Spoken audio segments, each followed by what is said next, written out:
மின்சுற்று படத்தில் காட்டியுள்ள மின்கலத்திலிருந்து மின்னோட்டம் வெளிப்படுவது எவ்வளவு? அது மின்கலத்திலிருந்து எவ்வளவு மின்னோட்டம் வெளிப்படும்னு கேட்டிருக்காங்க. இப்போ இதுக்கு உங்களுக்கு தொகுதி மின்தடை கண்டுபிடிக்கணும். கண்டுபிடிச்சு அந்த மின்னழுத்தம் ஒரு 15 வோல்ட் இருக்கு பார்த்தீங்களா, அந்த 15 வோல்ட் பை தொகுதி மின்தடையை வகுத்துட்டோம்னா நமக்கு என்ன வெளியிடக்கூடிய மின்னோட்டம், அதாவது மொத்த மின்னோட்டம் கேட்குறாங்க, அந்த மின்சுற்றில் பாயக்கூடிய மின்னோட்டம் எவ்வளோன்னு கேட்குறாங்க அப்படின்னு பார்க்கலாம். இப்போ இங்கே வலது கிளை இருக்கு பார்த்தீங்களா, அதாவது இங்கே 7 ஓம், இந்த 1 ஓம், இந்த 10 ஓம், இதெல்லாம் வந்து 3 தொடர் இணைப்பில் இருக்குது. ஏன்னா ஒரே ஒரு முனை தான் நினைச்சிருக்கு பாருங்க. 1 ஓம் இந்த ஒரு முனை இங்கே நினைச்சிருக்கு, இன்னொரு முனை இந்த 10 முனை நினைச்சிருக்கு. இது 3 என்னது தொடர் இணைப்பு. அப்போ 7 + 1 + 10 எவ்வளோ? 18. அதான் 18 ஓம் கொடுத்துருக்கோம். அடுத்தது வந்து இந்த 6 ஓமும் இதெல்லாம் சேர்ந்து வரக்கூடிய இந்த 18 ஓம் பார்த்தீங்களா, இங்கே வரக்கூடிய அதுவும் கணிப்பு. இந்த இடத்துல இங்கே 2 கடையில் முடிக்கும் 18 ஓம்.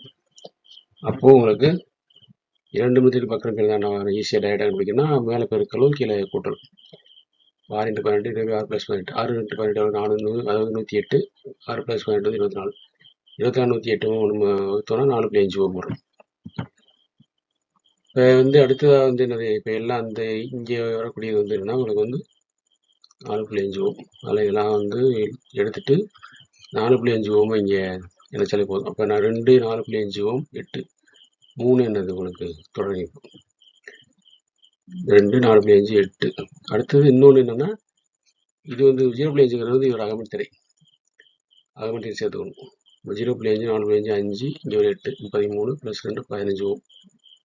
அப்போ டோட்டல் ரெசிஸ்டன்ஸ் 15 ஓம். ஏற்கனவே அங்கே மின்னழுத்த வேறுபாடு இருக்குது, 15 வோல்ட் இருக்கு. இப்போ இதை கொடுத்துருக்கோம். 0.5ங்கிறது மின்கலத்தின் அகமின்தடை அப்படின்னு. இப்போ ஐங்கிறது மின்னோட்டங்கிறது இந்த 15 வோல்ட்டு பார்த்தீங்கன்னா மின்கலம் கொடுக்கக்கூடிய 15 வோல்ட்டு, இதுவே தொகுதிமின்தடை 15 ரெண்டையும் வகுத்தோம்னா 1 வருது. அப்போ ஆப்ஷன் ஏ 1 ஆம்பியர் என்பதுதான் சரியான விடை.